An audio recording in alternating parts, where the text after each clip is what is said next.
Hello, আমি রিয়া বিশ্বাস বলছি।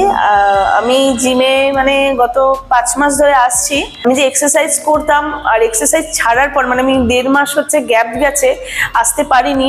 আর মানে ভুক্তভোগী, মানে আমার স্পন্ডালাইসিস আছে। তো স্পন্ডালাইসিস যখন এক্সারসাইজ করতাম খুবই মানে ভালো হয়ে গেছিল, কিছু মনেই হতো না, সব ঠিক হয়ে গেছে। কিন্তু 1.5 মাস আমি না আসার কারণে ওই এক্সারসাইজ বন্ধ রাখার কারণে হঠাৎ করে কালকে দেখি আবার সেই স্পন্ডালাইসিসের ব্যথাগুলো ফিরে এসছে, মানে অসহ্য ঘাড়ে যন্ত্রণা, কোমরে যন্ত্রণা, হাত অবশ হয়ে যাওয়া। তো আজকে দাদাকে বলাতে দাদা এসে এখন আমার থেরাপি করে দিল।